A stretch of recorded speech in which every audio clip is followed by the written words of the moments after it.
사실 이게 당이 떨어졌다라고 느끼는 게 그거를 매일매일 그런 느낌을 받는다면 약간 대사가 잘못되어 있다는 증거라고 보시면 될 것 같아요. 당이 떨어지는 느낌이 들면은 사실 그냥 본능적으로 초콜릿이라든지 아니면 단 음료라든지 이런 음식을 많이 찾게 되는데 그래서 살이 찌는 거예요. 일단 포도당에 대해서도 우리가 생각을 해봐야 되고요. 또 과당에 대해서도 생각을 해봐야 돼요.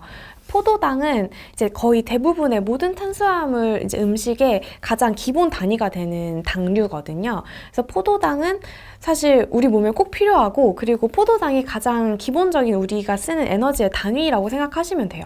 그래서 탄수화물 음식이 있으면 포도당이 이렇게 연결되어 있는 상태인데 여기서 소화가 되면서 가장 작은 단위인 포도당까지 쪼개지고, 그러면 이제 소장에서 포도당이 혈류로 흡수가 되면 그게 혈당인 거거든요. 포도당이 혈류를 타고 온몸을 돌게 되는데, 그러면 여기서 포도당을 필요로 하는, 에너지를 필요로 하는 세포들이 포도당을 흡수해서 세포 안에서 포도당을 에너지로 사용을 하게 돼요. 혈액에서 세포로 포도당이 이동할 때 필요한 호르몬이 바로 인슐린이에요.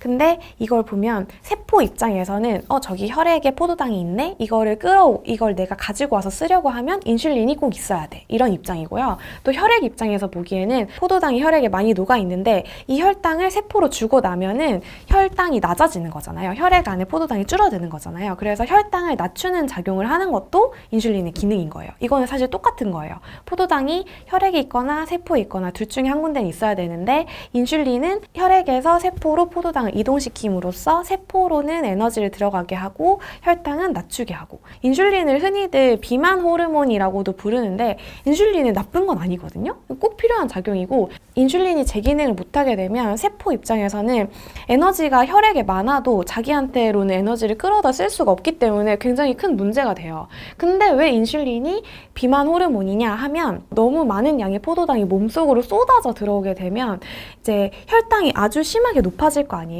그럼 이렇게 아주 심하게 혈당이 높아지는 건 또 굉장히 위험해요.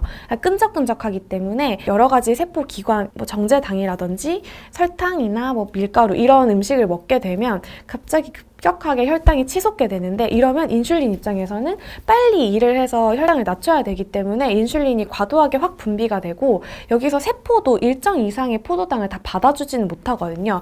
그럴 때 지방세포로 포도당을 다 밀어넣게 되는 거예요.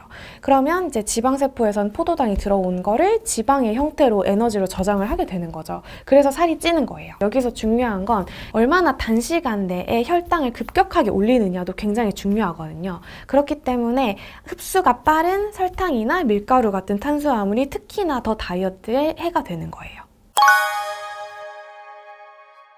사실 이게 당이 떨어졌다라고 느끼는 게 그거를 매일매일 그런 느낌을 받는다면 약간 대사가 잘못되어 있다는 증거라고 보시면 될 것 같아요. 우리가 아까 얘기를 했을 때 갑자기 혈당이 급격하게 치솟으면 인슐린이 급격하게 많이 분비가 돼서 혈당을 낮춘다라고 설명을 드렸는데, 이렇게 인슐린이 급하게 많이 분비되면 혈당이 과도하게 또 떨어져요. 이게 완전히 정확하고 엄밀하게 조절될 수가 없기 때문에 적당한 수준에서는, 적당한 범위 내에서는 조절이 돼야 되는데, 이게 이 정도가 적당한 혈당이라고 한다면 갑자기 너무 치솟게 되면 인슐린도 당황해서 갑자기 너무 많이 분비가 되기 때문에 혈당도 갑자기 너무 많이 떨어지게 되거든요. 이렇게 일정 수준보다 혈당이 확 떨어지게 되면 그때 당이 떨어진다라는 느낌을 받으시는 거라서, 당이 떨어진다라는 느낌을 받을 때는 대부분 그 이전에 당이 확 높아지게 할 만한 음식을 많이 먹은 경우가 많아요. 좀 혈당을 일정하고 꾸준하게 유지할 수 있는 음식을 먹는 게 굉장히 중요하고요. 이거는 이제 좀 탄수화물이 많은 음식을 먹는 게 아니라 단백질이나 지방이나 식이섬유의 비율을 좀 더 높여주시는 게 중요할 수 있어요. 사실 우리 몸에 필요한 포도당의 양, 우리 머리를 쓰는데도 포도당이 필요하고 근육을 쓰는데도 포도당이 굉장히 필요하지만, 그거는 한 번에 그렇게 확 많은 양을 먹을 필요는 없는 거거든요. 그래서 적당한 양의 탄수화물과 이제 좀 포만감을 줄 수 있는 다른 음식들을 먹어주면 혈당이 확 올랐다가 확 떨어지는 일 없이 혈당은 적절하게 유지되면서도 포만감이 유지가 될 수 있기 때문에, 그렇기 때문에 어떤 음식을 먹느냐, 음식의 질이 중요하다고 설명을 드린 거고, 당이 떨어지는 느낌이 들면은 사실 그냥 본능적으로 초콜릿이라든지 아니면 단 음료라든지 이런 음식을 많이 찾게 되는데, 그런 음식을 먹으면 또다시 혈당이 오르고 인슐린이 분비가 되잖아요. 근데 이렇게 인슐린이 분비된 상태에서는 우리 몸에 저장되어 있는 지방세포 세포에서는 에너지를 빼서 쓸 수가 없어요. 그래서 당 떨어지는 느낌이 든다라는 건 결국은 우리 몸에 에너지가 좀 부족하다라는 느낌을 느끼시는 건데, 이거를 반드시 포도당이나 과당으로만 충전할 필요는 없거든요.